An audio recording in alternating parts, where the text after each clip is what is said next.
Bueno, señores, continuamos entonces. A ver, necesitamos hacer algunos ejercicios por aquí.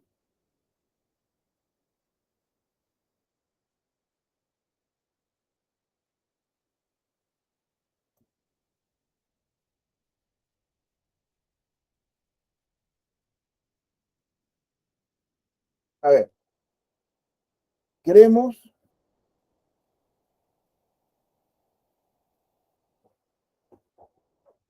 un AFD, ¿ya?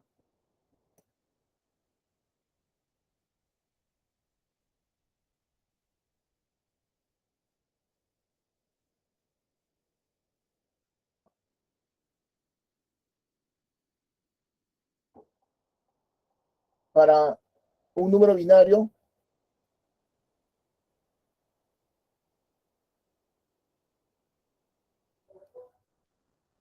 tal que si empieza en 1,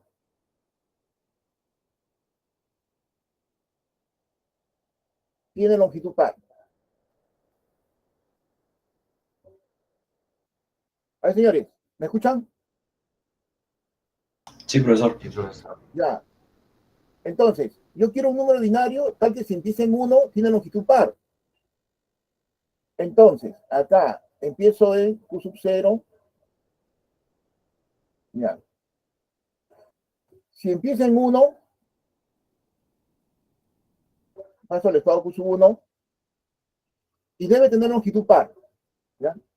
Entonces acá debe venir otro dígito para pasar el estado Q sub 2 y de ahí, si viene fin de cadena, paso al estado final.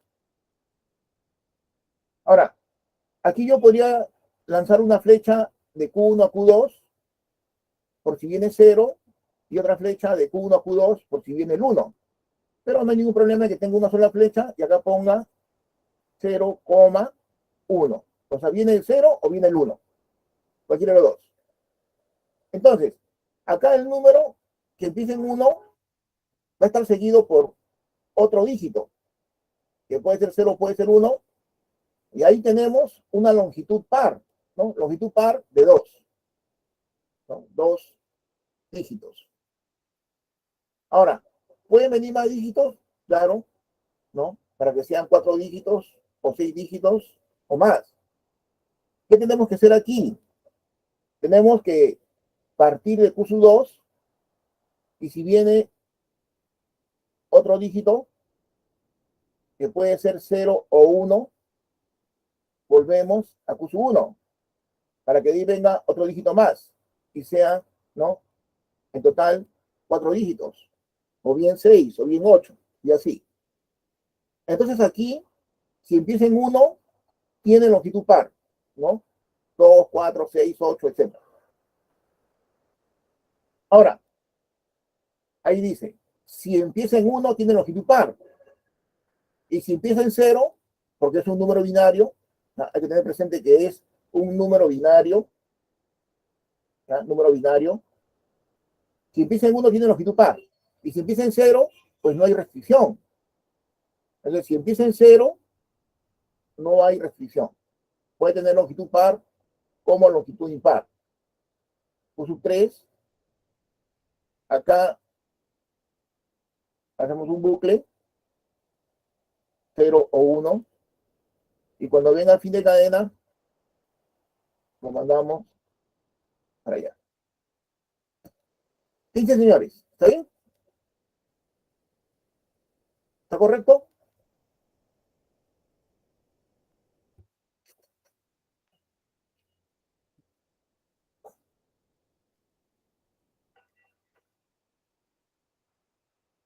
Señores,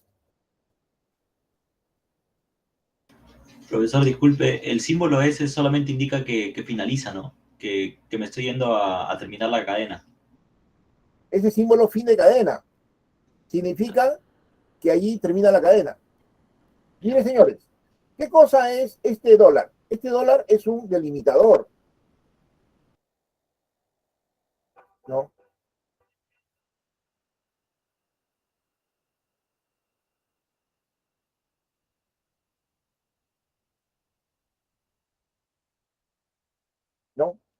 ¿Qué significa fin de cadena?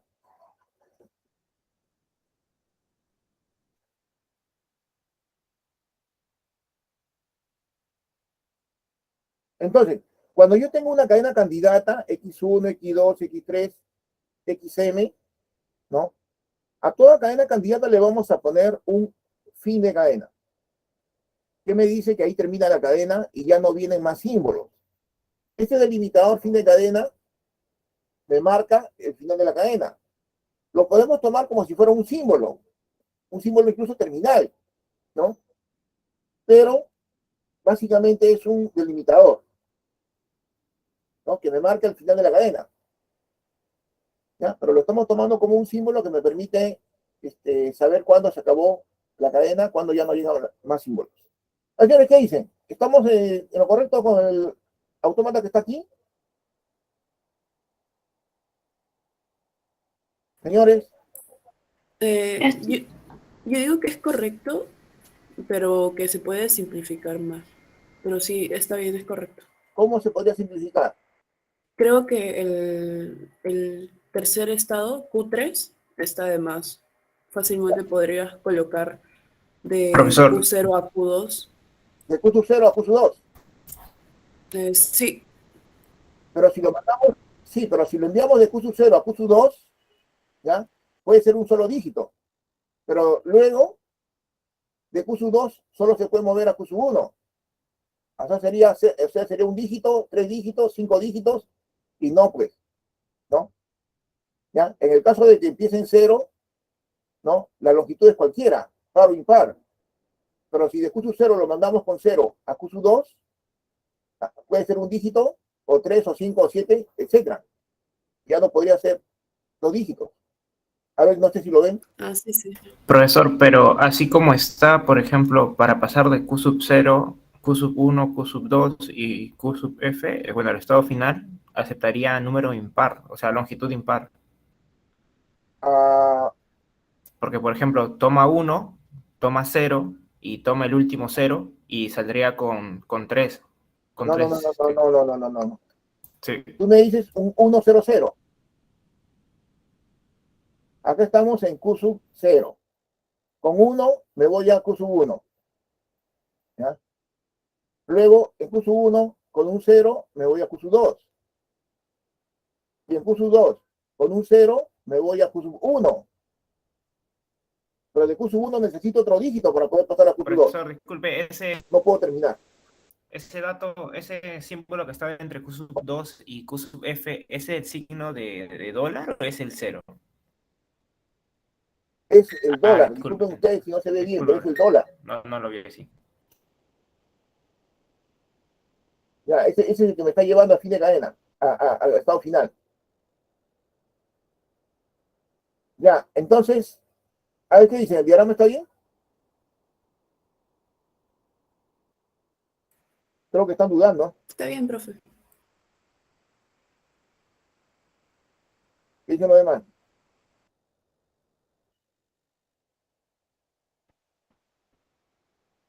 A ver, señores, manifiéstense. Sí, profe, sí está bien. Está bien, profesor. Está bien, profesor. Creo que bien, Ya, profesor.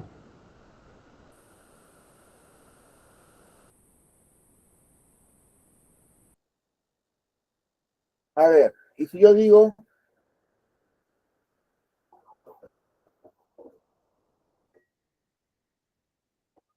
AFD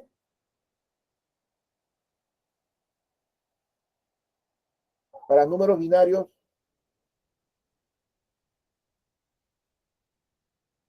pares que empiezan en 1 y números binarios pares, números binarios impares que empiezan en 0.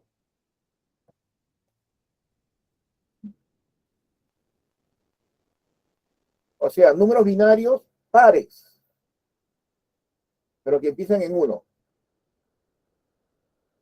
Y números binarios impares que empiezan en 0. Esto es más sencillo, prueba, ¿no? tenemos Q sub 0. Ahora, si es un número binario par, o sea, tiene que terminar en 0, pero empieza en 1. ¿Eso qué significa? Que por lo menos hay dos dígitos.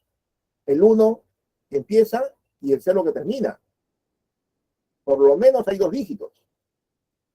Entonces acá tendríamos el 1 que empieza y el 0 que termina. Aquí hay un número binario par que empieza en 1 y es par. Esta es mi cadena mínima. Ahora yo quiero números binarios pares que tengan más longitud. Claro, tiene que empezar en 1. A ver, si estoy en Q sub 1 y viene un 1, ¿a dónde lo envío? Q sub 1. Se queda en Q sub 1.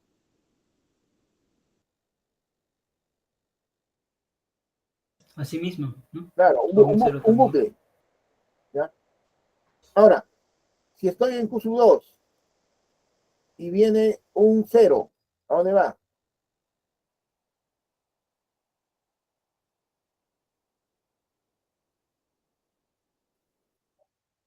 Si estoy en Q sub 2 y viene un 0, Así mismo. ya, ese es un bucle. Si estoy en Q sub 2 y viene un 0, se queda ahí, ¿ya? Porque tiene que terminar en 0 para que sea número binario par. Y si estoy en Q sub 2 y viene un 1,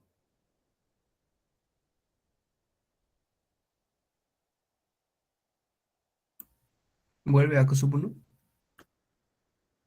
regresa a Q sub 1 porque tiene que seguirle un 0 para que sea número binario par. Ahí está. ¿Está bien? Este es un número binario par que empieza en 1, pero es un número binario par. ¿Lo ven, no? ¿O no lo ven? Sí, profesor. Ya. De manera similar para el número binario impar, que empieza en 0. Q sub 3, que empieza en 0 y es impar, tiene que terminar en 1. ¿Ya? ¿Listo? Y ahí va. Ya está. ¿No? 0, 1, ya. Ahora, es totalmente análogo, ¿no? Si acá viene, estoy en Q sub 4, viene 1, sigue siendo impar, ahí queda. Si estoy en Q sub 3 y viene 0, ahí queda. Y si estoy en Q sub 4 y viene un 0, ahí está. Ya, eso es.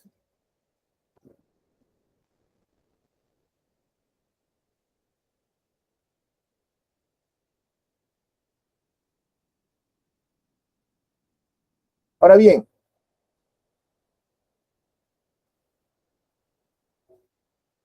ejemplo. Número binario par, perdón, número binario que no tiene dos unos consecutivos. No pueden haber dos dígitos unos consecutivos. O sea, yo puedo tener 1, 0. O 0, 1, 0. ¿Está bien? También podría ser solamente 1, porque hay un 1 nada más. O puede ser solamente 0. Ahí no hay ningún 1, ¿no? Porque no es obligatorio que vengan unos. La única condición es que en el caso de que hayan dos unos, estos no sean consecutivos, ¿ya? Pero el número puede ser puros ceros. O pueden haber unos, pero no tienen que estar Si es más de 1, no tiene que estar un 1 pegado a otro 1. ¿Se entiende, señores, el lenguaje? Sí, profesor. ¿Ya? Miren, señores, el lenguaje tiene que estar claro. Si ustedes no tienen el lenguaje y no saben si este elemento es o no es, si esta cadena es o no es, entonces ahí no podemos hacer ningún desarrollo. Primero debe quedar bien claro a qué nos referimos en el planteamiento del lenguaje. Si no está claro, entonces no podemos plantear un desarrollo, si no hemos entendido el lenguaje, o si el lenguaje no está claro. Entonces, acá voy a hacer lo siguiente. Q sub 0. Si viene un 0, yo me voy a Q sub 1. Pero si viene un 1, yo me voy a Q sub 2. Ahora, podría ser solamente el 0 y nada más. Fin de cadena, Q sub F. De igual manera, puede ser solamente el 1. ¿No? Fin de cadena, a Q sub F. ¿Está bien? Ahora bien, si me encuentro en Q sub 1 y viene un 0, ¿a dónde lo envío? Así mismo. Ya, un bucle.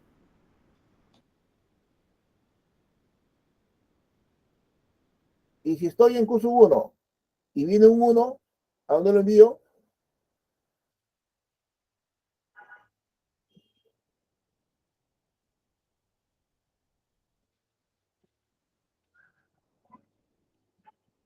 Si estoy en Q sub 1 y viene un 1, También puede hacer bucle, creo. voy a hacer bucle. Ah, no puede porque podría hacer 2-1 consecutivos. No puede hacer bucle. Claro. ¿Qué haría? A ver, señores, manifiéstense, pues, señores, intervengan.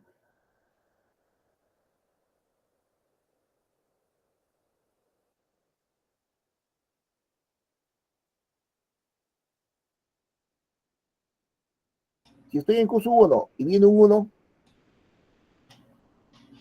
Que vaya a Q2. que vaya a Q2. ¿Qué dicen ustedes? ¿Puede ser?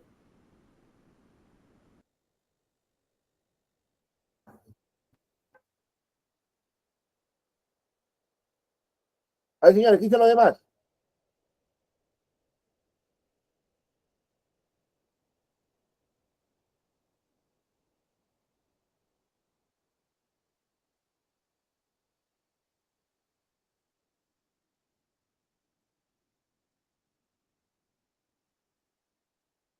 Señores,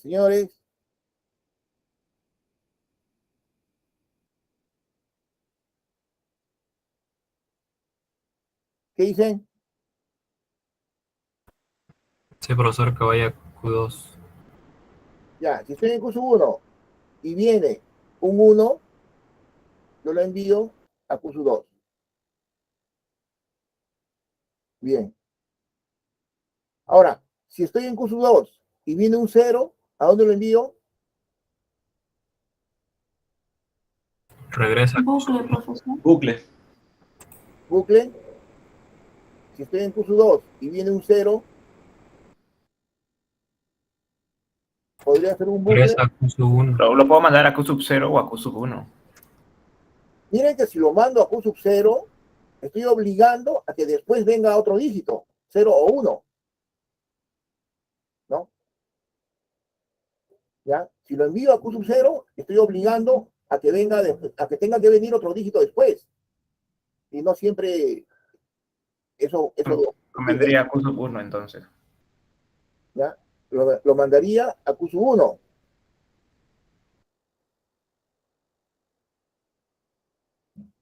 Si viene un 0, lo mandaría a Q sub 1. Y si estoy en Q sub 2 y viene un 1, ¿a dónde lo envío?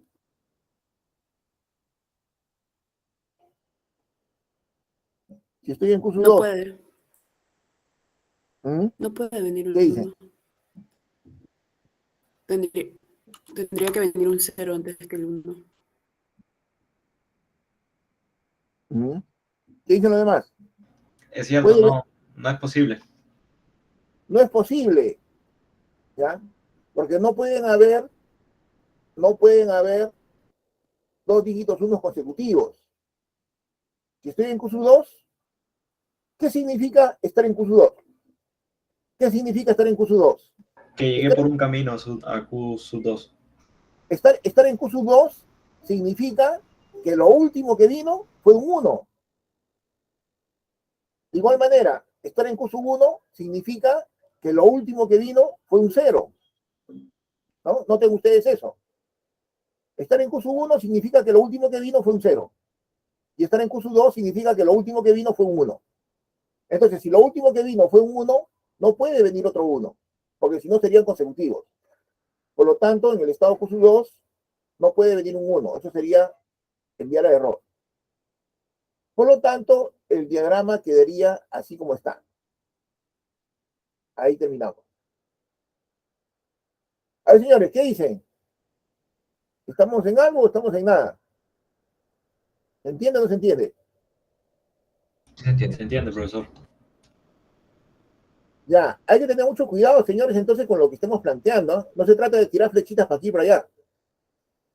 Hay que entender bien las cosas. Ahora bien, miren. Cuando planteo mi autómata, necesito un análisis adecuado, ¿no? Para evitar tener problemas, errores, ¿no? Que van a afectar. Entonces, una posible ayuda sería que el primero parta por la cadena mínima, tal como hemos hecho en varios ejemplos. Hemos empezado por la cadena mínima. La cadena mínima, por ejemplo, era 1, 0, ya.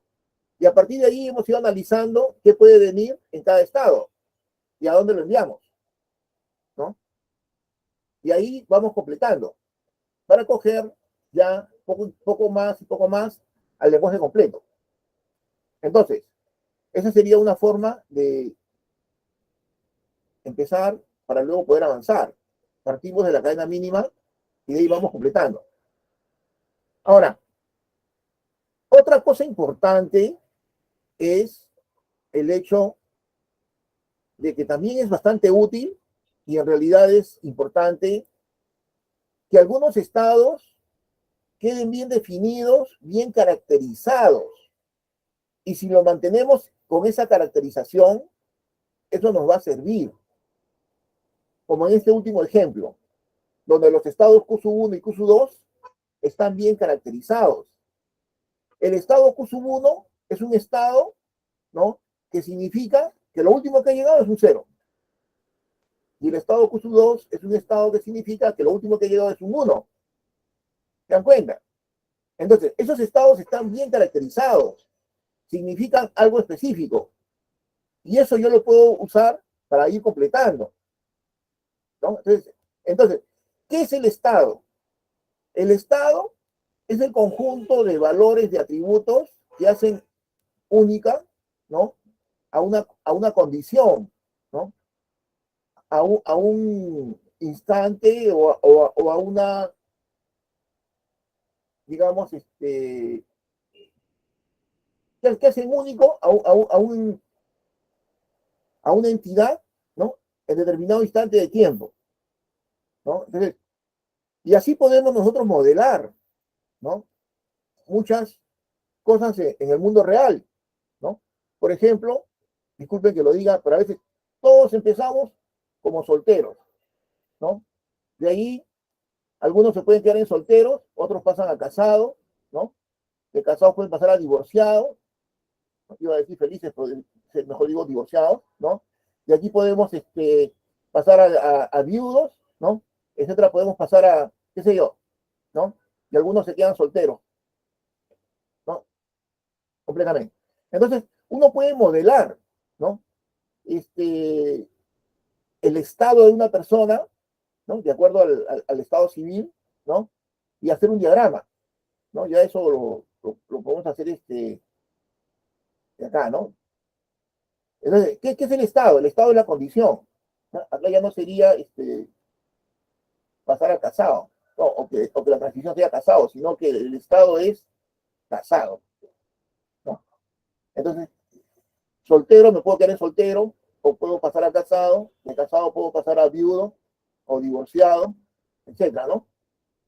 ¿Ya? Y así, ¿no? Entonces uno puede modelar, o cuando uno estudia, ¿no?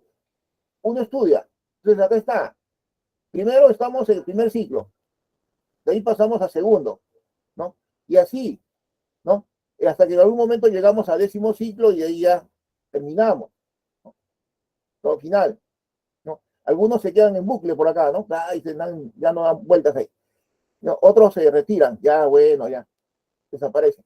Entonces, de alguna manera, muchos contextos reales, computacionales o lo que ustedes quieran, se pueden modelar en función a estados, ¿no? Y en función a transiciones. Se puede identificar un estado inicial, se puede identificar un estado final, se pueden identificar estados que no son posibles, porque nadie va a pasar a viudo si que no se ha casado primero, pues, por ejemplo, ¿no? Entonces, hay secuencias, ¿no? Y eso, señores, es interesante, ¿no?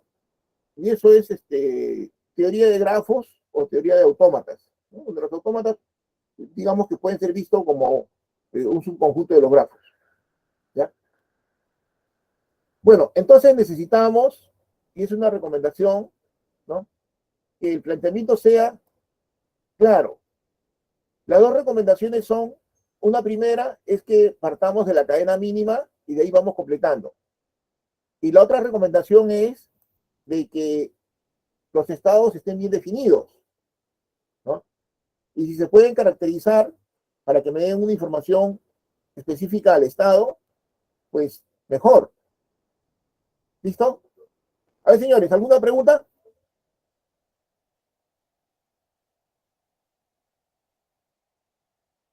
¿Qué dicen, señores?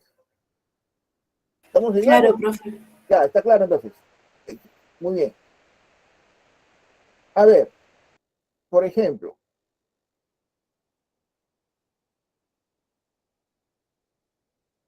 ejemplo,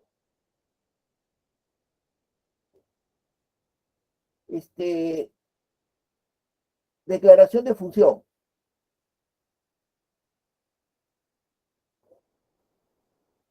En C. Yo tengo entero, F1, paréntesis, y los parámetros, que pueden ser 1, más de 1 o 0, ¿no? Pueden haber 0 parámetros, un parámetro o más de un parámetro. Si es más de 1, separados por coma, ¿no? ¿Ya? Entonces, acá yo hago mi reconocimiento y yo empiezo. ¿Qué es lo primero que tiene que venir? El tipo, ¿ya?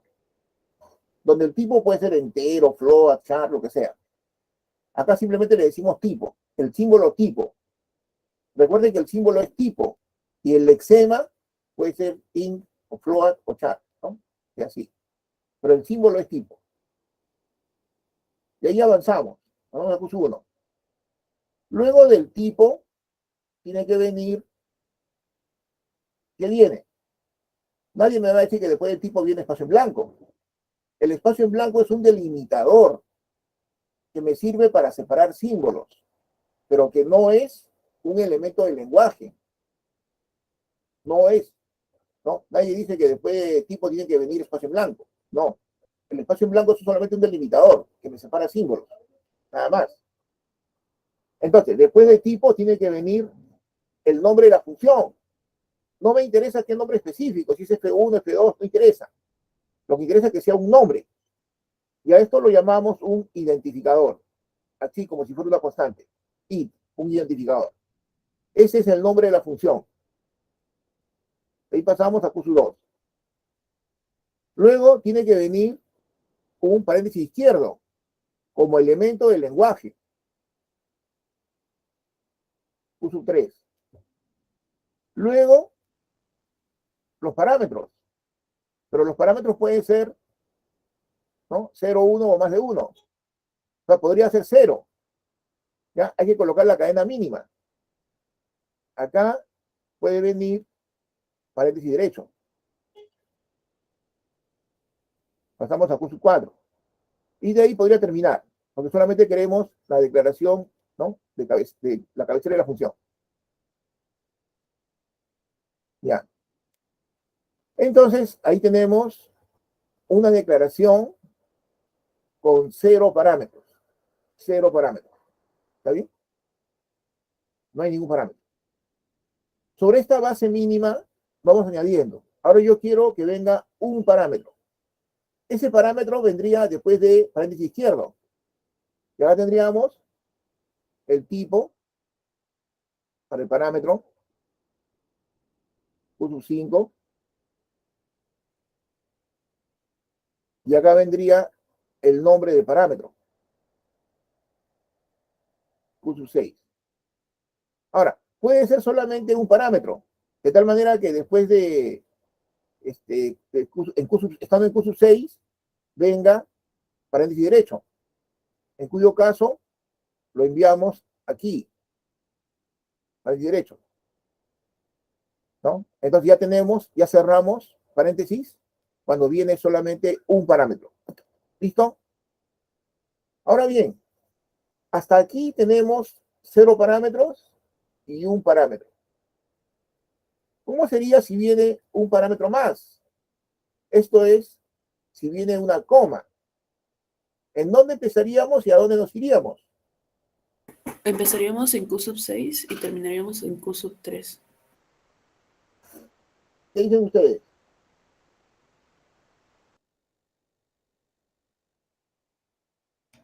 Sí, es correcto, profesor.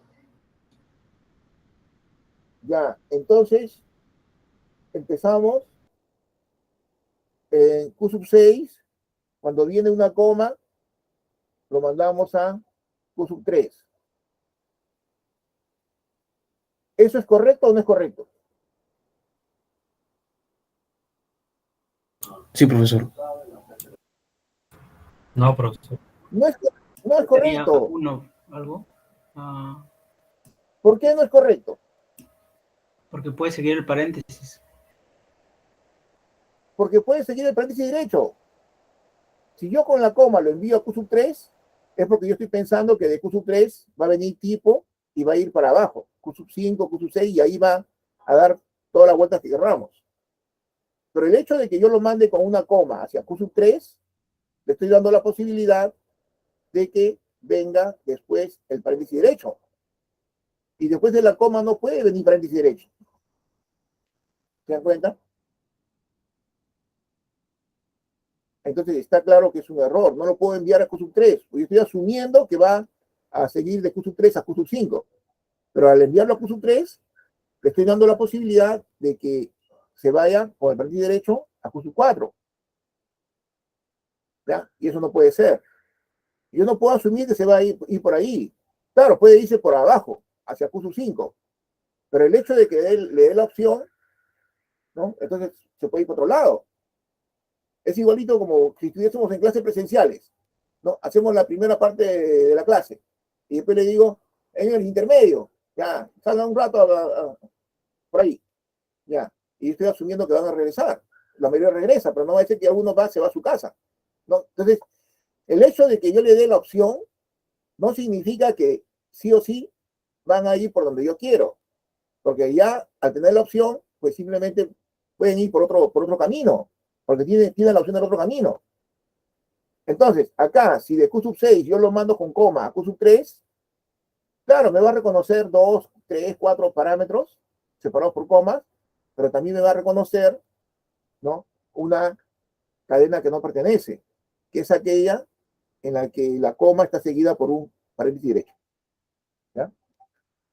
Se ve claramente eso, ¿no? El problema. ¿Ven o no ven el problema, señores? Sí, profesor. Ya, hay que tener cuidado, señor. Hay que tener cuidado. No se trata de tirar flechas por tirar flechas. ¿Qué debemos hacer acá? Lo que debemos hacer es un nuevo estado. ¿ya? Si viene coma, lo mandamos a un nuevo estado, Q sub 7, ¿ya? Y de ahí, si estamos en Q sub 7 y viene el tipo, lo mandamos a Q sub 5.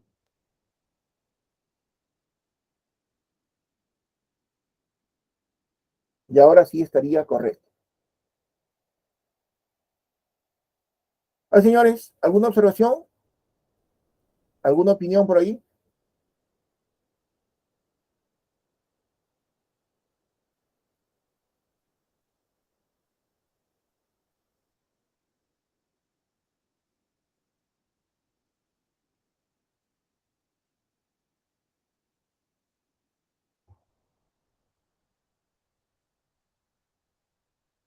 Señores,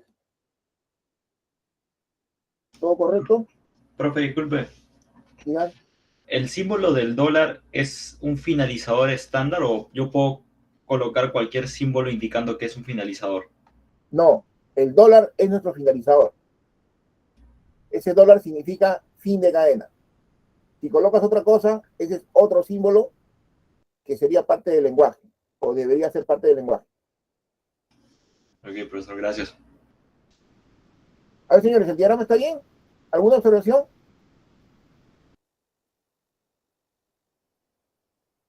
¿Qué dice Ana Cristina? ¿Guamán o Guamaní? Ana Cristina, ¿está ahí o dejó prendida la computadora?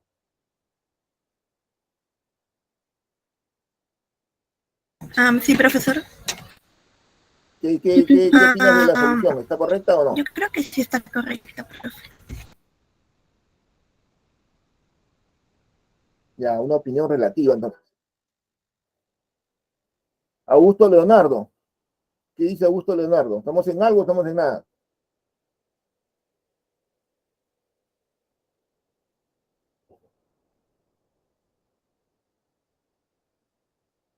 Augusto Leonardo ha dejado prendida la computadora. Benjamín Bartolomé. ¿Es Benjamín o es Benjamín? Benjamín es profesor. Benjamín, ya, ¿estamos en algo o estamos en nada? Sí, profesor, sí lo he entendido. Sí cumple con lo que pide el problema, ¿no? Ya, ya señores. Miren, acá adicionalmente podemos decir dos cosas complementarias. ¿Ya?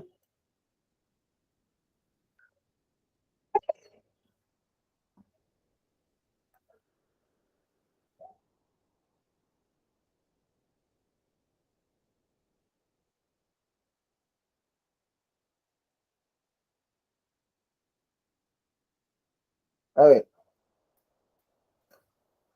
observación. Miren, cuando yo tengo la formalización de un lenguaje,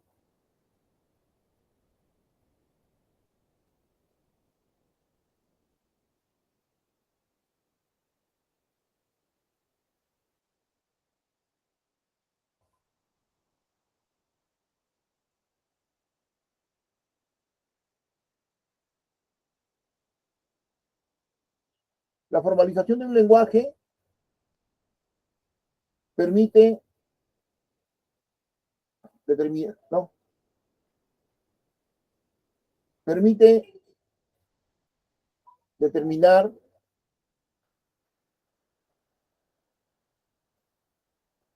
al 100% quiénes son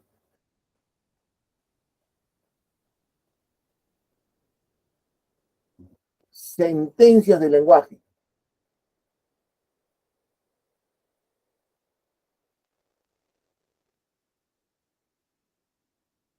Noten que el término sentencias significa elemento de.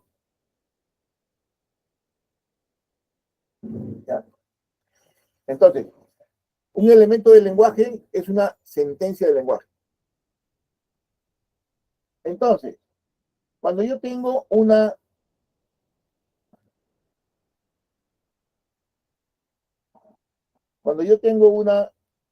lenguaje, ¿no?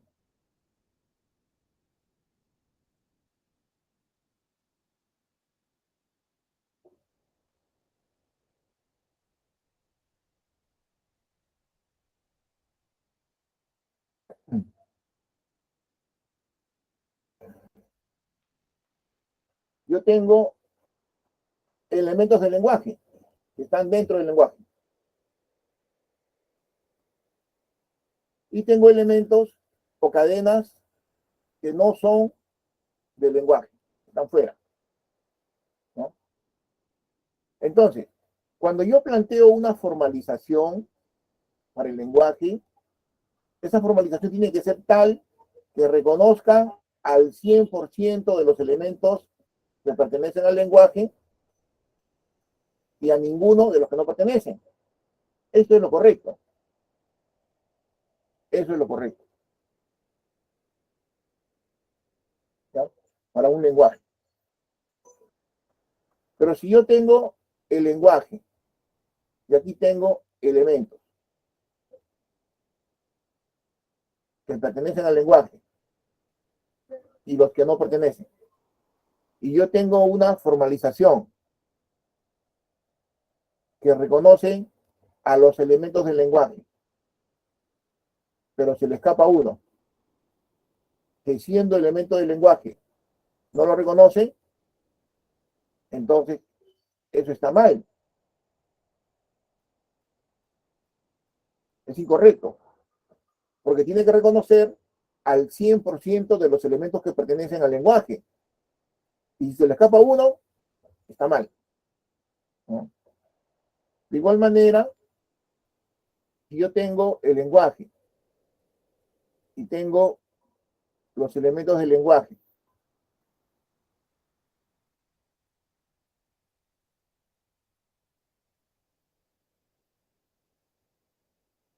¿no? Y hay cadenas que no pertenecen, y yo tengo una formalización que reconoce al 100% de elementos del lenguaje,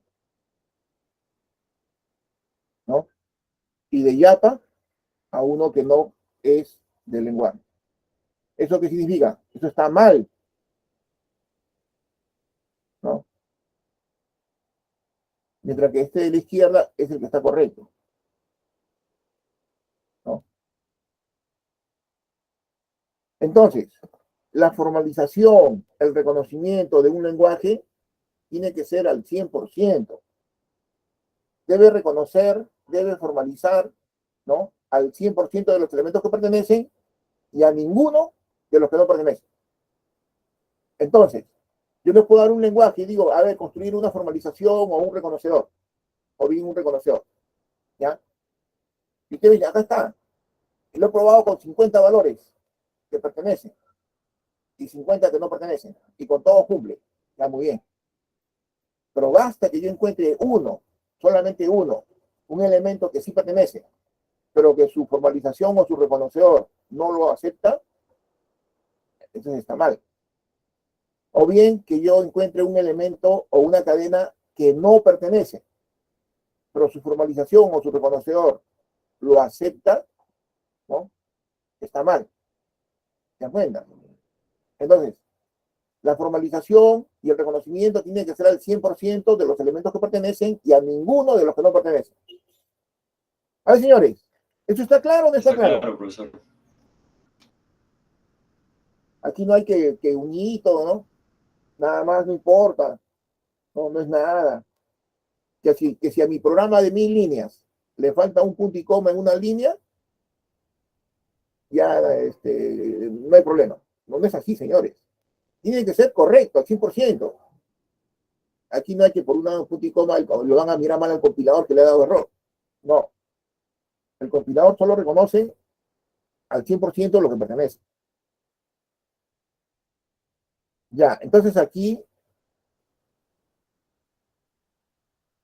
¿no? Tenemos las reglas. Ahora, por otro lado, ya que se mencionó,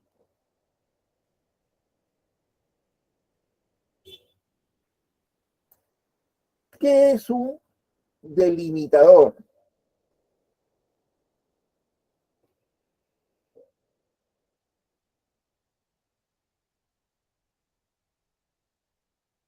¿No? ¿Qué es un delimitador?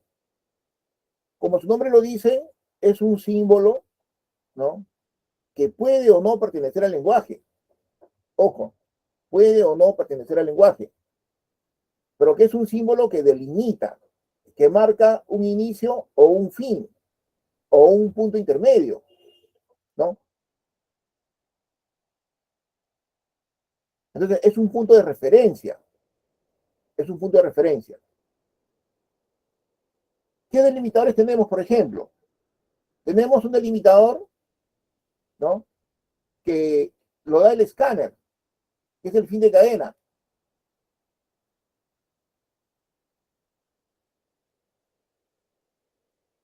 Fin de cadena, ¿no? Tenemos el espacio en blanco.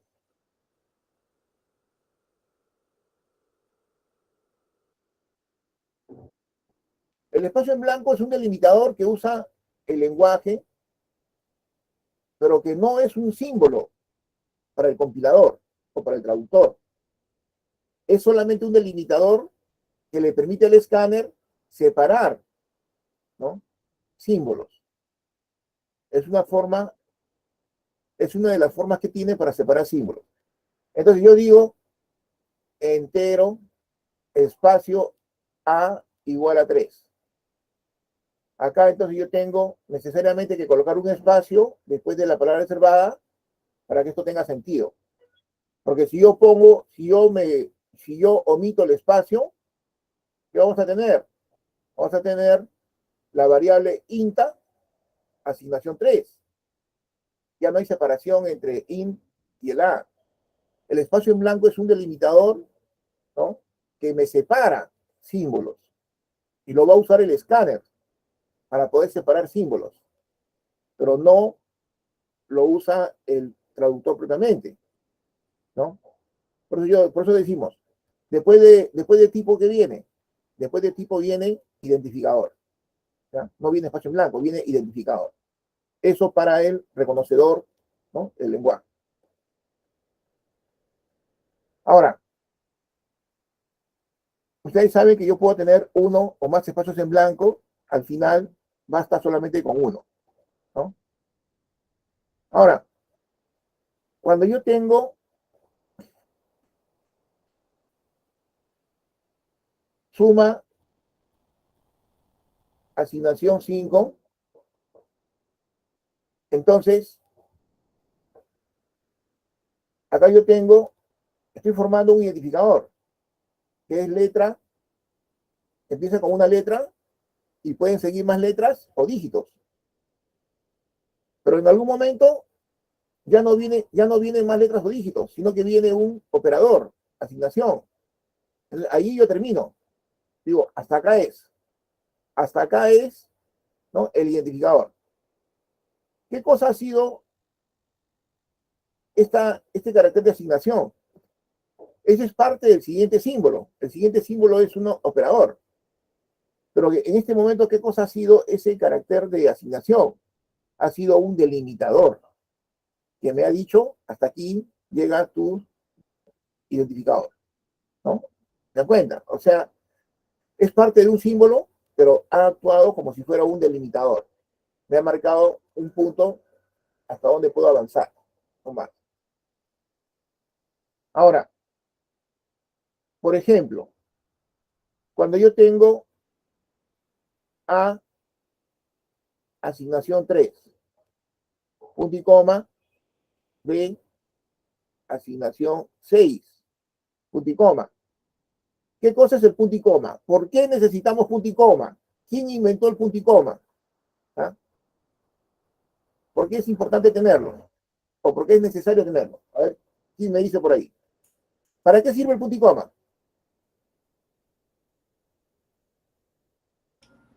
Para marcar el fin de una sentencia. Para marcar el fin de una instrucción. ¿Y por qué quiero marcar el fin de una instrucción?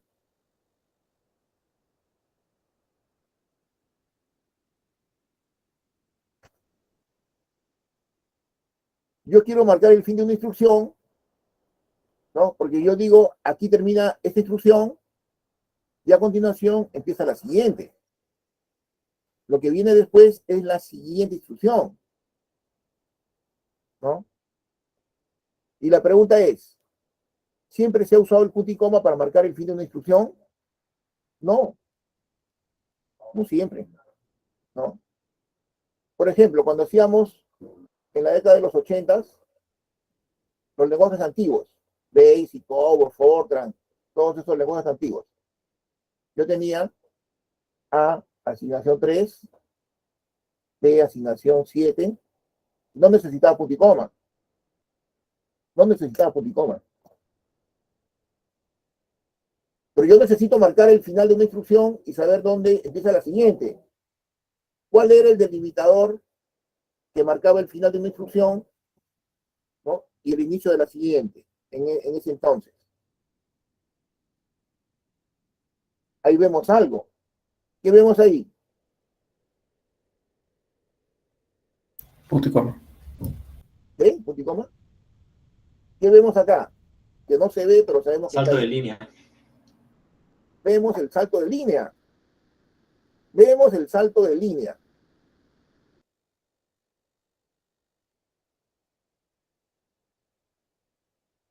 Y ya ustedes saben que el editor, ¿no? Le pone una marca, ¿no? Al archivo, ¿no? Son 2 bytes, ¿no? Que es el salto de línea, ¿no? El CR y el LR. Salto de línea. Salto de línea, pues. Ahí hay un salto de línea. Le decimos salto de línea nada más. Pero ya sabemos que el editor le pone 2 bytes, ¿no? Que es retorno de carro y salto y alimentación de línea. Pero ahí es salto de línea. Ya. Los lenguajes antiguos eran así, ¿no? No necesitábamos poner un delimitador específico, como el punto y coma. ¿Por qué? Porque las instrucciones ya están separadas. ¿Separadas por quién? Por el salto de línea.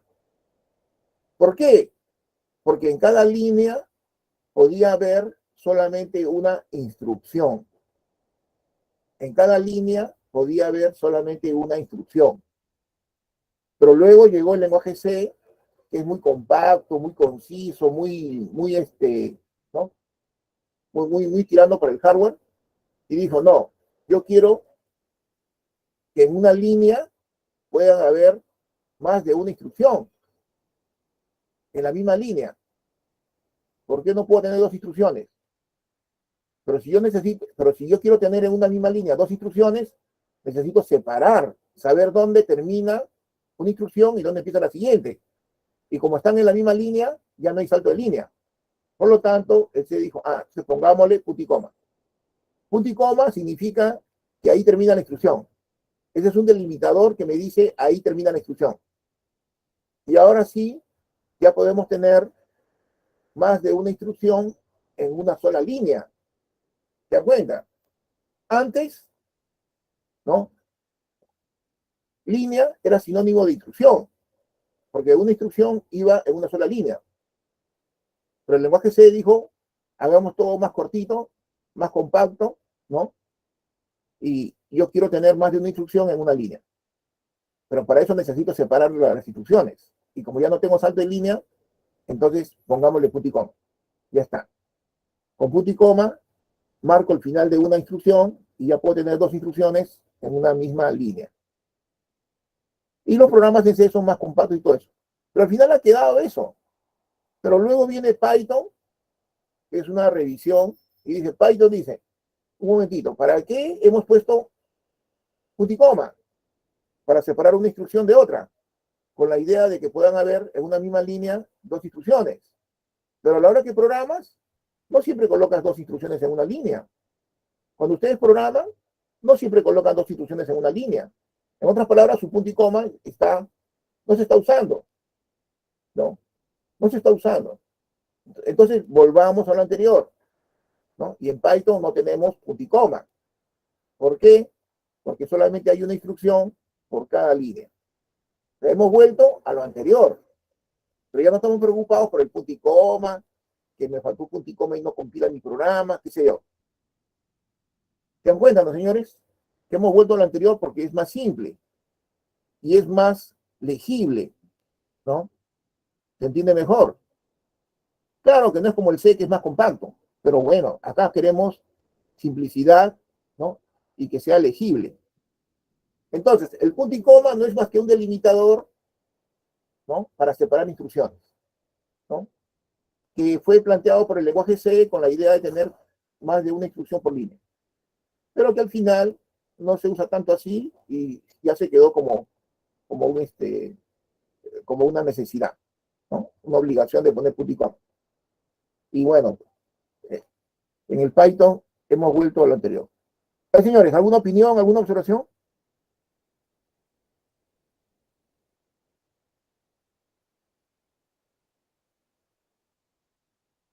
Señores, ¿qué dicen? Está claro, profesor, no hay ninguna observación. Ya. Señores, los delimitadores me permiten separar, ¿no? Dos elementos que podrían confundirse. Me permiten marcar un punto de inicio o un punto de fin o un punto intermedio específico. ¿Ya? Y eso es importante. Es importante para el reconocimiento del lenguaje. Sin los delimitadores no podríamos a veces saber dónde empieza o dónde termina algo. Mire, cuando yo tengo un if,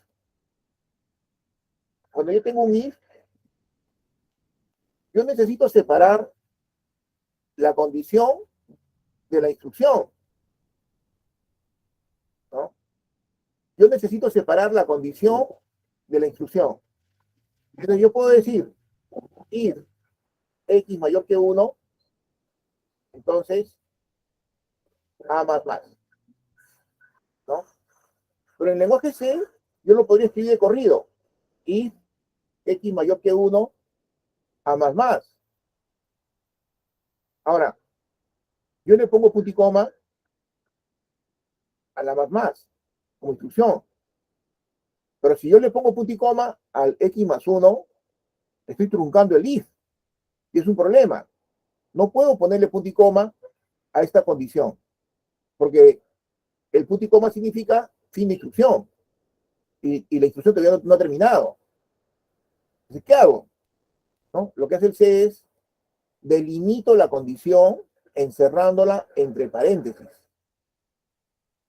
Y ahora sí, ¿no? Ahora sí. Entonces, ya no necesito usar punto y coma porque la instrucción no ha terminado todavía. Pero para separar la condición de lo otro, ¿no? Lo encierro entre paréntesis. El paréntesis está actuando como un delimitador, ¿no? Que me dice, acá empieza la condición con el paréntesis izquierdo y acá termina con el paréntesis derecho. Pero yo necesito que mi condición esté delimitada. ¿Cómo la delimito? En este caso, con paréntesis. Los paréntesis se encierran en la condición. Hay otros lenguajes, por ejemplo, que son clásicos, antiguos, donde dice if, condición, then, entonces, ¿no? Y luego viene el resto, ¿no? Then a igual 8. Ya. ¿Qué está haciendo el then? Suena bonito, porque dice si, condicional, esto, entonces, esto. Suena bien en inglés. Pero en realidad, ese then lo que está haciendo es separar la condición de lo que es la instrucción. Ese es su objetivo, ¿no? ¿Ya? Entonces, algunos lenguajes antiguos tenían eso, el then, entonces, ¿no? Pero su objetivo era separar la condición. Bueno, el lenguaje C lo separa con con los paréntesis. ¿Listo?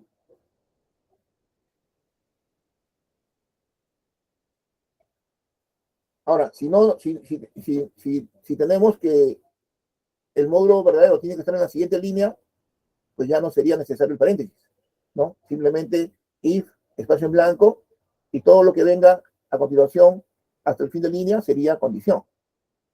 Bueno, entonces, el lenguaje tiene que definir, ¿no? Y tiene que saber separar, saber identificar. Si no, va a ser un problema, porque yo no sé dónde empieza uno, o dónde termina uno y empieza el otro. ¿no? Y va a haber ambigüedad. Y la ambigüedad ya saben que es un problema bastante serio.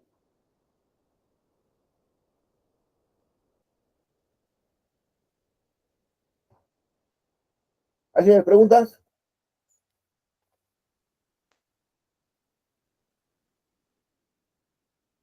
A ver, señores, ¿estamos en algo o estamos en nada? Todo bien, profesor.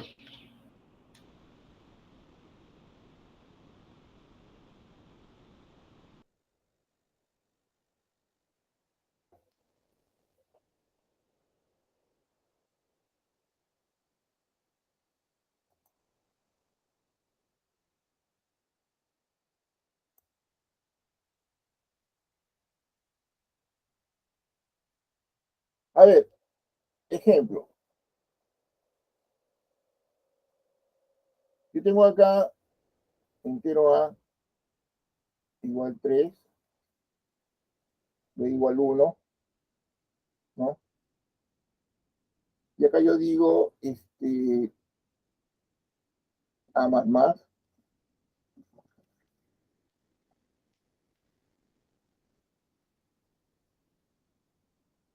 y va,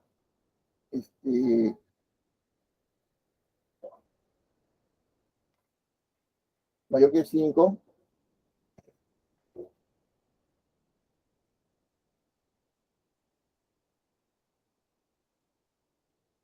y acá tengo,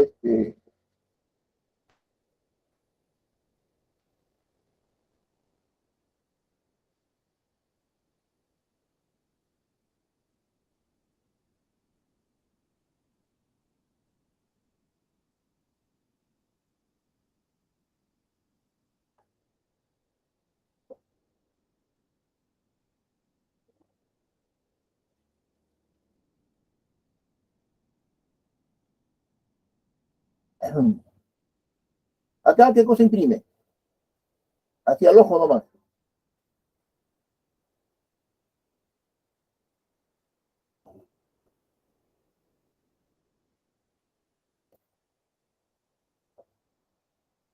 Señor, ¿ustedes qué han llevado con Romero? A ver, al ojo nomás.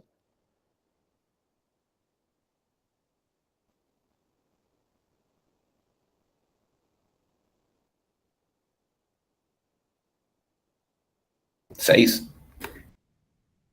6.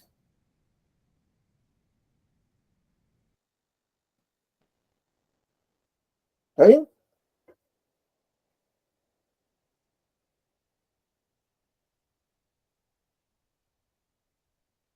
¿Ya? ¿Qué dicen? Sí, profesor, 5 más 1. 6. ¿Está claro? ¿Recontra claro, señores? ¿Qué dice Adonis Jordi?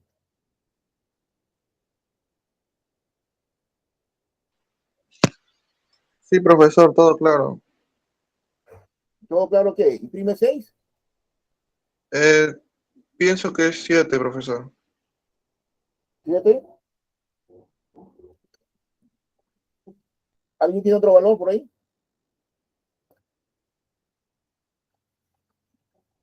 ¿Alguien da 8? ¿Quién da más? ¿Qué dice Brad Kenneth? ¿Qué dice Brad? ¿Estamos en algo o estamos en nada? Sí, profe. ¿Ah? En algo, profe. Ya, ¿qué imprime entonces?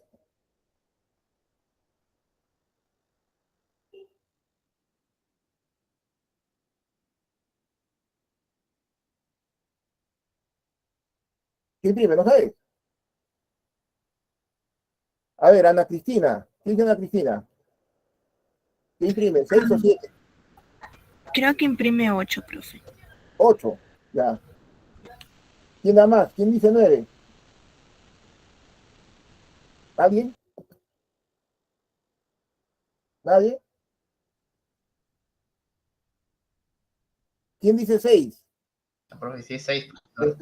Yo digo que Sí, seis, sí, profesor. profesor, sí. 5 más 1, profe, sí es 6. Sí, profesor. 6, 5 ya. más 1. Entonces, creo que la mayoría se va por el 6.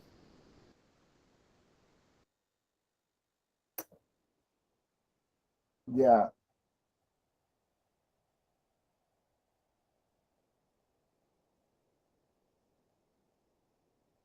Y la respuesta es ninguno de las anteriores, ¿no?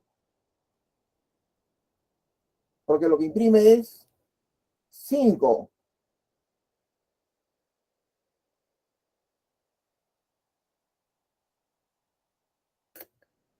Lo que imprime es 5. ¿Ya? ¿Por qué imprime 5? Porque este else que está acá no es de este if.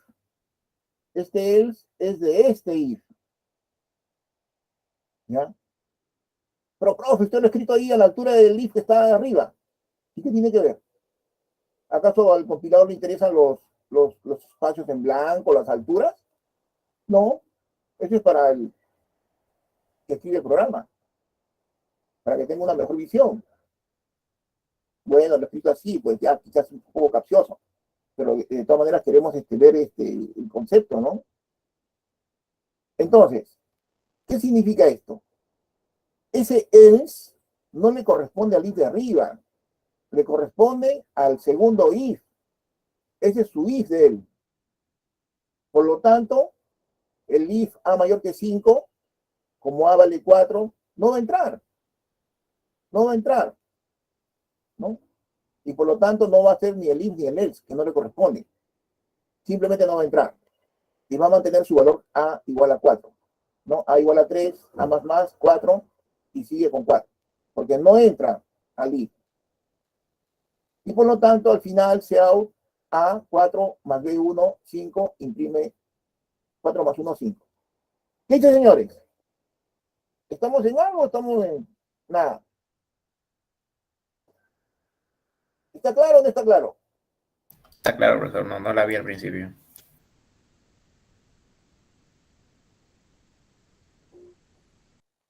¿Qué dicen los demás? Está claro, profesor. Ahora, Está súper claro. miren, señores. Hay una cosa, ¿no? ¿Qué cosa es ambigüedad? Ambigüedad es que hayan dos o más interpretaciones. Dos o más significados. Dos o más caminos.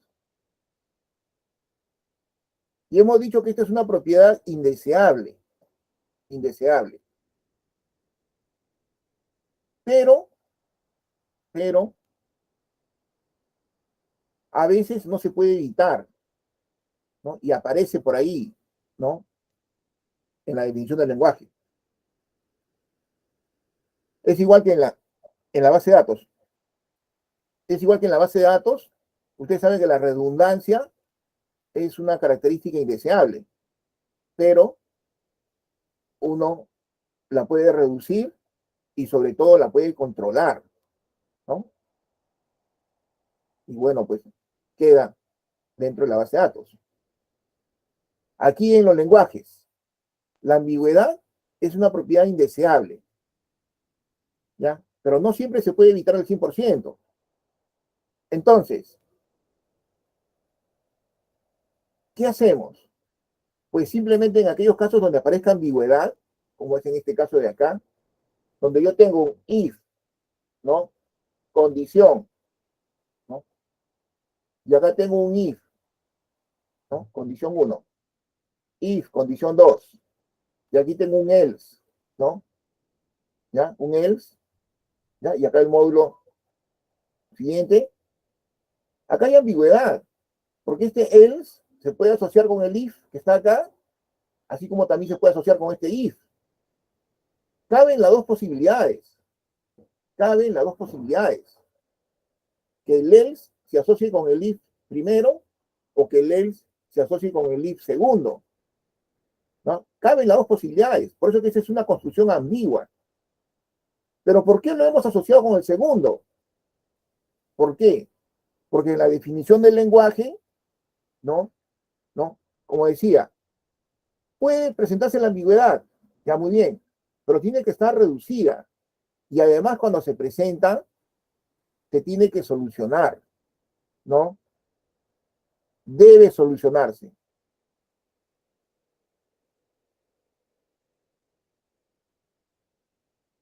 Hay dos formas de solucionar. Por el contexto, lo cual no es lo ideal. ¿Ya? Y ahí tenemos el caso, por ejemplo, esos lenguajes antiguos, ¿no? Tipo BASIC.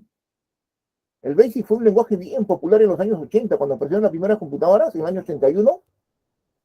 Todo el mundo estudiaba BASIC. En verano vacacional, BASIC, BASIC, BASIC. Hasta los niños BASIC. De repente los padres de ustedes han estudiado BASIC cuando eran muchachos. ¿Por qué? Porque todos en vacacional podían estudiar el lenguaje BASIC. Computación, la carrera del futuro, decían, ¿no? Ahora ustedes ven ahí Computron y Siemens, los edificios vacíos están en quiebra. Bueno, entonces, en el BASIC yo tengo A o X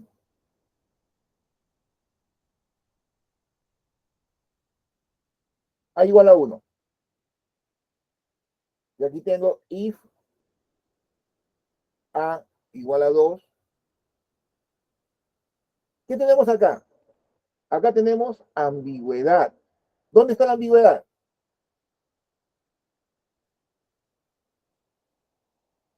¿Dónde está la ambigüedad?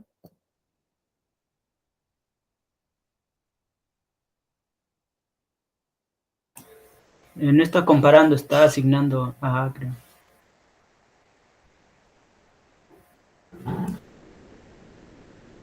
La ambigüedad está en que para operaciones diferentes estamos usando el mismo símbolo.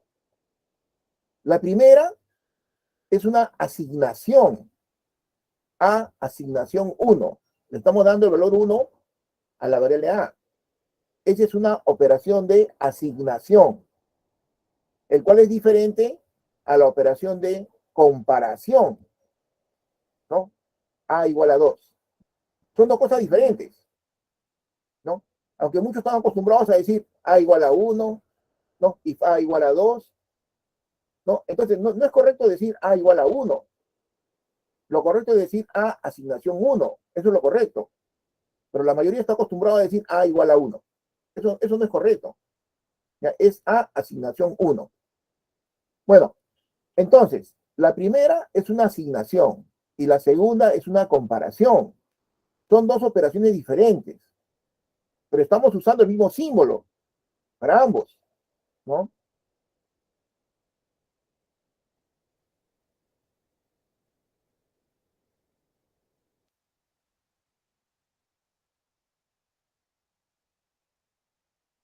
Con el mismo símbolo. Eso es ambigüedad. Que el símbolo, ¿no? Que el mismo símbolo se esté usando para dos operaciones diferentes. Entonces, ¿qué significa? ¿Es asignación o es comparación? ¿No? Y aquí distinguimos uno del otro por el contexto. Como el segundo, igual, ¿no? Como en el segundo caso, está después de un if, o sea, está dentro de una condición, esta es comparación, ¿no? Mientras que el anterior es asignación, porque no tiene un if a su lado. Entonces, estamos diferenciando uno del otro por el contexto, ¿no? Porque el segundo tiene un if y el primero no.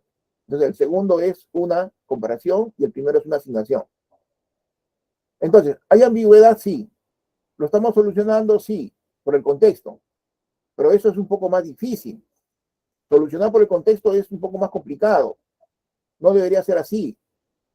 Entonces, ¿qué es lo que hace el lenguaje C? ¿No? O el Pascal, primero, que es más antiguo. En el lenguaje Pascal dice, no, vamos a corregir eso. Entonces, la asignación va a ser 2 puntos igual. Y la comparación va a ser solamente un igual. Ese es en Pascal. Aquí ya no hay ambigüedad. Cada tipo de operación tiene su propio símbolo. Ahora, el lenguaje C dice, sí, hay que diferenciar, pero yo voy a poner la asignación con uno solo y la comparación con 2 de esos. ¿No? Es más, voy a poner paréntesis para poder separar la condición. Entonces, tanto el Pascal como el C diferencian la asignación de la comparación. ¿Cuál es la mejor solución? ¿La de Pascal o la de C? Obviamente la de C, porque ha quedado. El Pascal ya casi es un lenguaje obsoleto, ¿no? ¿Por qué es mejor la solución del lenguaje C? A ver, ¿quién me dice?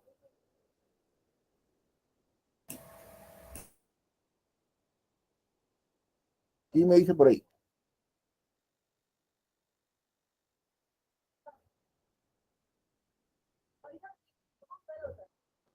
¿Qué dicen? ¿Por qué es mejor la solución del C que la de Pascal? Porque hay una propiedad o hay una regla en la teoría de lenguajes, ¿no? En general, ¿no? O en la teoría de la codificación en general, ¿no? Ustedes saben, por ejemplo, han escuchado sobre el código Morse, que se usaba en el siglo XIX para las transmisiones telegráficas, ¿no? Y cada letra tenía una combinación de puntos o rayas, ¿no? Y así en general, cada vez que yo codifico algo, ¿cuál es la regla que debo seguir? Al elemento más frecuente, dale la combinación más corta, la representación más corta, ¿no? Al elemento más frecuente, dale la representación más corta. Porque como es más frecuente, va a aparecer más veces, y si le damos la representación más corta, entonces va a ocupar menos espacio. Entonces, en un programa, ¿qué cosa hay más? ¿Comparaciones o asignaciones? Y vamos a ver que en un programa hay más asignaciones, ¿no? Ya que comparaciones son menos. Por lo tanto, ¿no? A lo que ocurre más, dale el menor tamaño, o sea, lo del lenguaje C, ¿ya? Que sería mejor.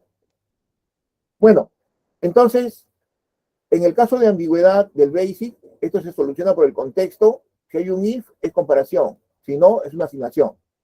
Pero el Pascal y el C ya separan eso, ¿no? De tal manera que ya no hay ambigüedad. Bueno, entonces, una ambigüedad puede aparecer, bien, pero tiene que solucionarse. ¿Cómo se soluciona? Por el contexto, es una forma, o mediante reglas específicas. Mediante reglas específicas que me dicen, si se produce esto, entonces aplica esto. En el caso anterior, ¿no? La regla es, asocia el else con el if más cercano. Esa es la regla, ¿ya?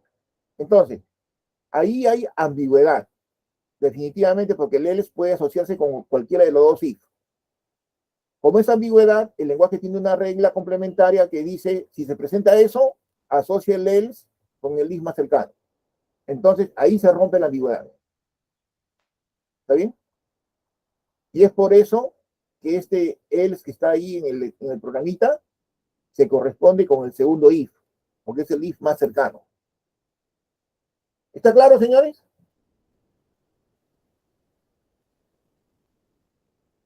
¿Qué dicen, señores? Sí, profesor. Sí, profesor. Ya, Claro, profe. ya muy bien. ¿Qué tendría yo que hacer si quiero que el else se asocie con el primer if?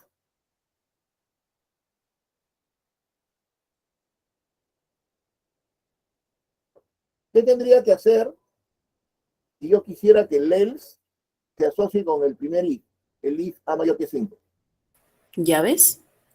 Tendría que colocar entre llaves, ¿no? A ese if B mayor que 0, B más más. Si lo coloco entre llaves, ahí ya lo separo. Lo separo y ahí sí el else se asociaría con el if, con el primer if. Pero al no haber llaves, entonces hay ambigüedad. Y como hay ambigüedad, se usa, ¿no? La regla complementaria que me dice que asocio con el if más cercano. ¿Ya? Eso de que esté a la misma altura, no, eso no es ninguna regla. Eso no tiene nada que ver. Ya, señores, entonces, estas observaciones con respecto a lo que son lenguajes. Y ahora volvemos a nuestro autómata finito determinista. ¿Ya? Si no hay ninguna pregunta acá. Volvemos al autómata finito determinista. Ahora, en el autómata finito determinista, ya sabemos cuál es su estructura, ¿no? su nomenclatura. Yo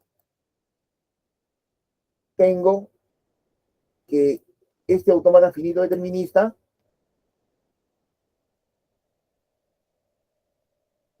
¿no? Se va a convertir en un algoritmo. Se va a convertir en un algoritmo. ¿Ya? Entonces yo puedo programar un autómata finito determinista, un reconocedor. ¿Ya?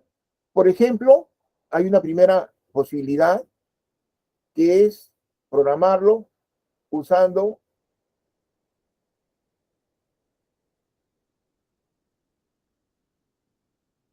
regla de transición. Acá, por ejemplo, tenemos un planteamiento. Vamos a copiar esto.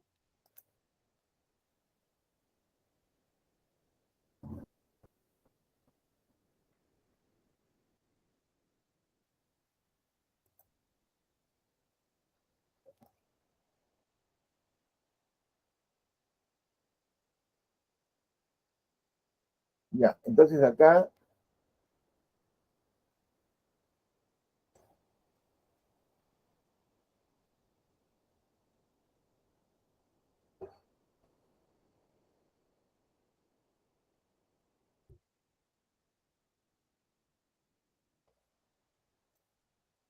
a ver.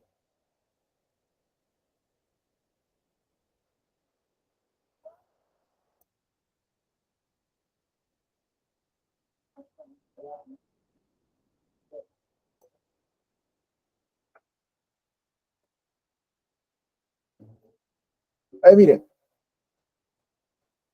Acá lo que yo tengo es una solución usando regla de transición. Entonces, empezamos definiendo el estado final, ¿no? Le doy un número grande. Estado final igual 100, por ejemplo. Y el estado de error. El estado de error puede ser un número negativo, -1. ¿Ya? Y empezamos asignando el estado inicial, ¿no? La variable Q va a ser mi variable de estado, que me dice cuál es mi estado actual. Entonces, Q igual 0 va a ser el estado inicial. Empezamos en el estado inicial, Q sub 0 o Q igual a 0. Luego llamamos al escáner para que me dé el símbolo, el token, y luego vamos a entrar a un ciclo repetitivo, mientras.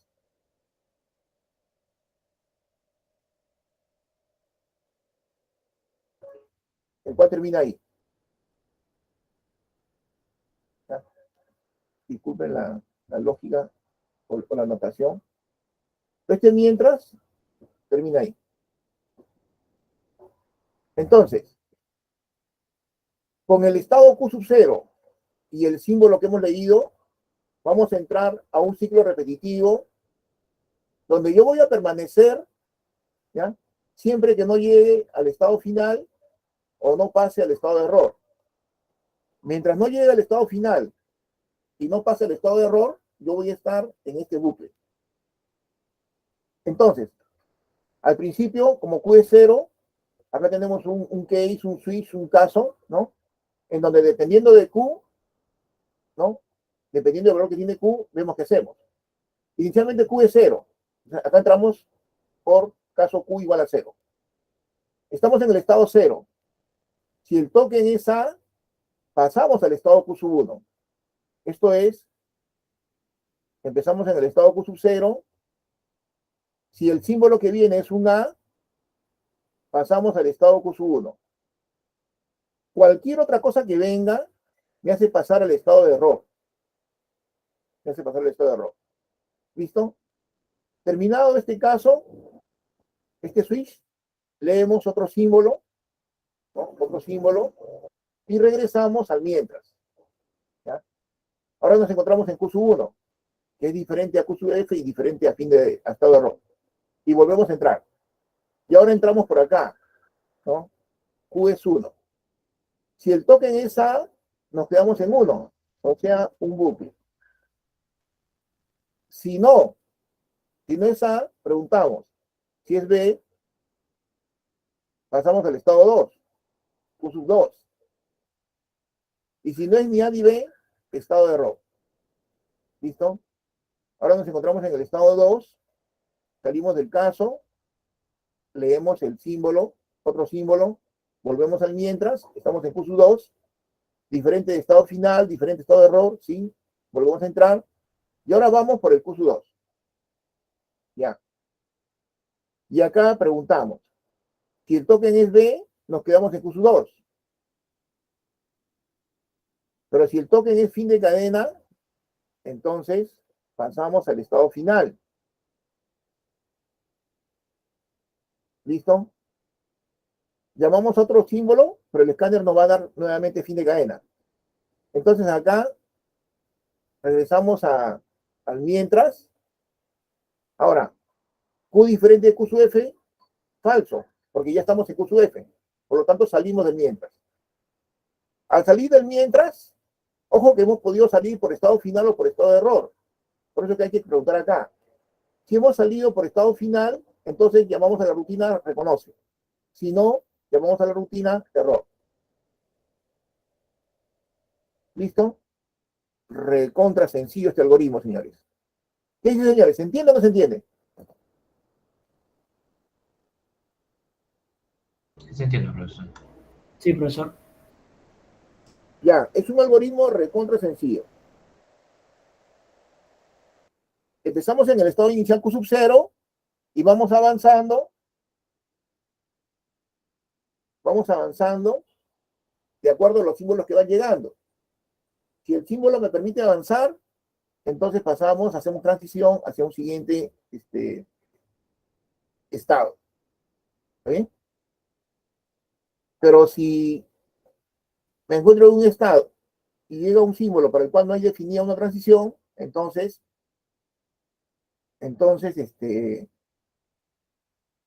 paso al estado de error.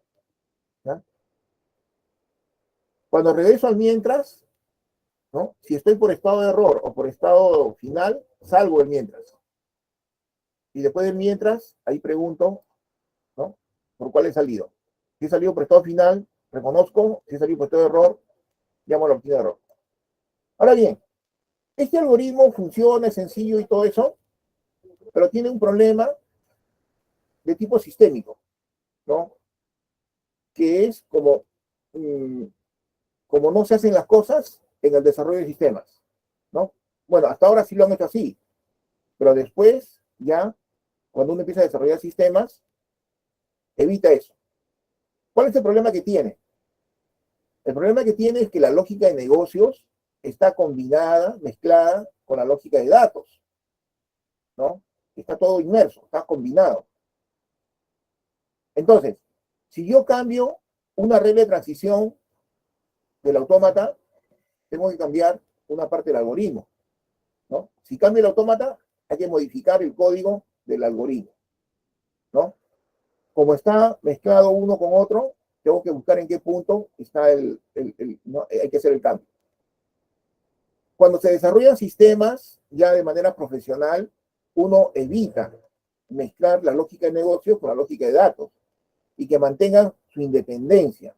De esa manera es más fácil modificar uno u otro. ¿Ya?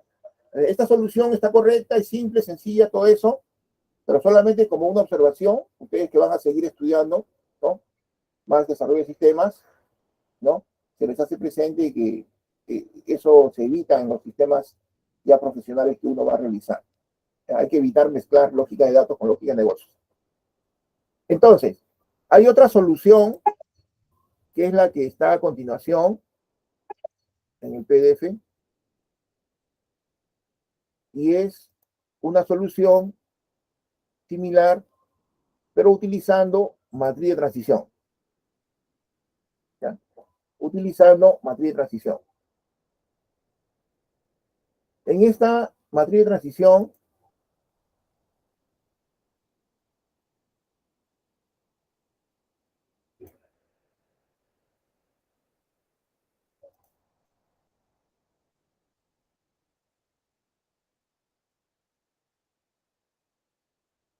acá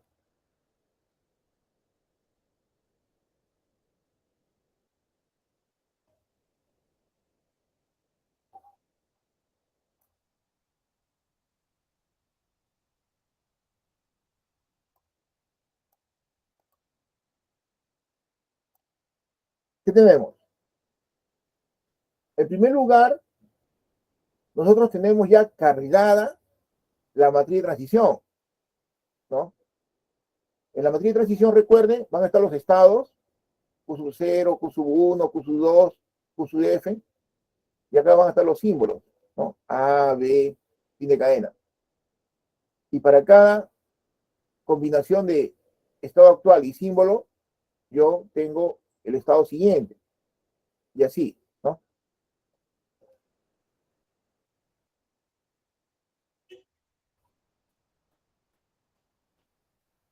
Entonces, lo que hacemos aquí es, defino el estado final, defino el estado de error, tengo mi estado inicial, Q sub 0, llamo al escáner y entro a un bucle, igualito que en el caso anterior.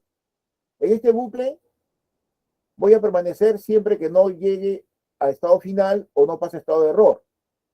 Pero aquí ya no uso un case, un caso, un switch, sino que uso la matriz de transición, en la que yo tengo el estado actual, Q, que sería la fila, y el símbolo actual, que sería la columna. Y la matriz me da el estado siguiente, el nuevo Q, ¿no? ¿Ya? Y de esa manera estoy haciendo una transición. Luego llamo al siguiente símbolo y regreso al mientras.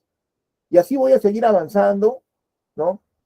Hasta que llegue al estado final, o bien que pase al estado de error porque me ha dado una celda que no tiene contenido, ¿ya? Y al salir pregunto si he salido por estado final o si he salido por estado de error. En esta solución, entonces, la lógica de datos no está en el algoritmo, sino está en la matriz. De tal manera que si la autómata cambiara, yo no tengo que cambiar el algoritmo, solamente cambio la matriz. ¿Se dan cuenta? Entonces, este algoritmo funciona para cualquier autómata, ya que simplemente le cargo la matriz, ¿no? Donde está la lógica de datos y funciona todo igual. Entonces, esa es una mejor solución porque está separada la lógica de datos de la lógica de negocio. ¿Ya? Y es así como se hacen los sistemas ya profesionales. A ver, señores, ¿alguna observación? ¿Qué dicen?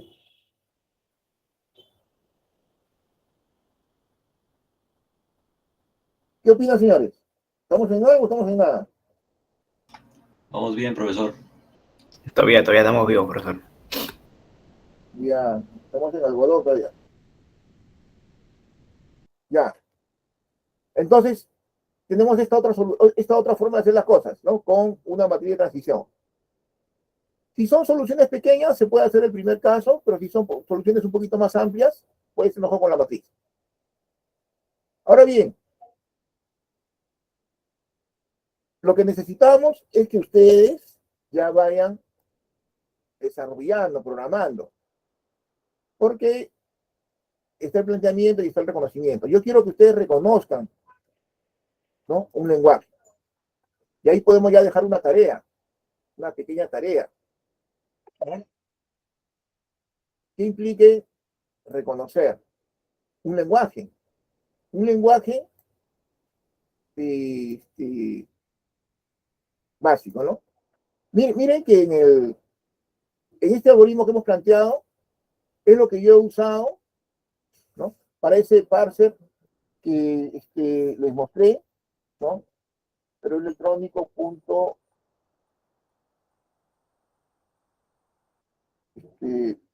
parser.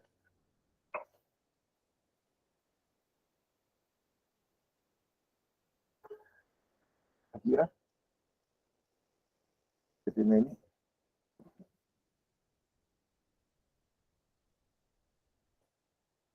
Ah, no. Pero electrónico. Ese es un sitio web que tenía, pero ya lo deshabilité. No tengo tiempo para hacer volverlo a subir. Ah, entonces, este de acá, ¿no? Este es un reconocedor, ¿no? Usando el primer método. Aquí está el reconocimiento de una declaración de función, ¿ya? Tal como hicimos en el ejemplo. Entonces acá se usa, ¿no? Colocamos una cadena candidata y el reconocedor verifica la secuencia según el autómata finito determinista y va avanzando, ¿ya? Y si cumple con la secuencia, pues reconoce, ¿ya? Pero si le falta algo, ¿no? Le falta una coma, por ejemplo, cuando queremos reconocer, me dice error, ¿ya? El código, si ustedes lo ven, es lo mismo que hemos planteado, ¿no?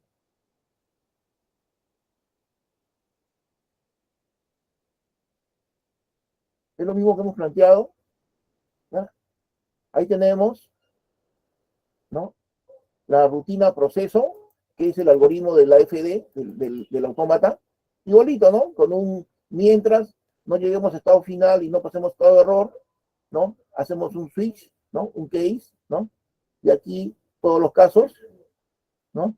Y si llegamos al estado final, reconoce, si no, error, ¿no? ¿Se ve bien? Ya, entonces decíamos, ¿no? Es igualito, ¿no? Entonces la rutina proceso, ¿no? Mientras no pasemos a estado final y no pasemos estado de error, ¿no? Hacemos un case, un switch, y tenemos todos los casos, ¿ya? Y saliendo, si salimos por estado final, reconoce, si salimos por estado de error, error. Acá tenemos un escáner que permite separar el token nombre del token tipo. Eso es todo, ¿no? ¿Ya? Ustedes lo pueden tener como referencia, pero es sencillo. ¿Ya? En esta página web, peroelectrónico.com/parser.html. Eso lo hice con JavaScript hace tiempo, ¿no? Ya ni me acuerdo cuántos años. Ya, entonces es un ejemplo.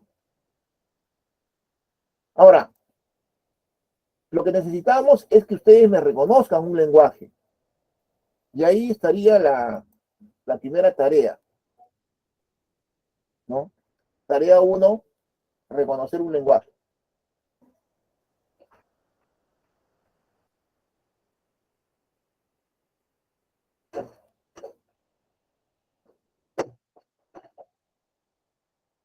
Ahora, tendría que plantear el lenguaje, ¿ya? Porque el lenguaje que les di en el ciclo pasado era un lenguaje en el que creábamos variables y todo eso. Teníamos variable entero A, ¿no? O sea, teníamos un lenguaje donde creamos variables entero A, suma, incluso damos valores, ¿no? Suma igual 3, y así, ¿no? Punto y coma. Y después hacíamos A igual a 4, ¿no? Y así. Pero obviamente, como ya dejé ese trabajo el ciclo pasado, para evitar cosas raras, ahora hay que dejar otro lenguaje. Ese otro lenguaje, déjenme planificarlo, ¿ya? Hoy, mañana, pasado, lo voy a plantear y lo voy a subir al Classroom, ¿ya? ¿Cómo sería el lenguaje? Y ustedes lo implementan con, ¿no? Un autómata finito determinista y la programación. Obviamente ya necesitan su escáner, pues, ¿no? Y así sería. Ya, entonces el lenguaje se lo voy a plantear luego y lo publico como tarea y ya damos un tiempo adecuado para que lo implementen. ¿Qué dicen, señores? ¿Estamos de acuerdo o hay alguna observación? Profe, va a ser grupal, ¿verdad? Sí, grupal. Grupos máximo 3 personas. ¿Ya? Listo. Gracias, profesor. Grupos de 3 personas como máximo. Si por ahí alguien no tuviera grupo, que se comunique con el delegado para que el delegado reciba todos aquellos que no tienen grupo y aquellos que, y con ellos formar grupos, ¿ya? Ya, entonces, como delegado tiene que coordinar. Ya, esta tareita puede ser entre 1 semana a 2 semanas, pero necesito que ya tengan su escáner listo ya, ¿no? Y bueno, pues ya, entonces voy a plantear el lenguaje, voy a primero escribirlo para ver qué lenguaje hacemos, y ya luego lo publico en el Classroom como una tarea. A ver, señores, ¿alguna pregunta, alguna observación? Para terminar. Ha quedado todo claro, profesor. Ya, contra claro. Así que acá no hay nada que esté ambiguo. Todo está súper determinístico. Ya, señor, entonces, ahí quedamos, pues, señores. ¿Ya? Fin de grabación.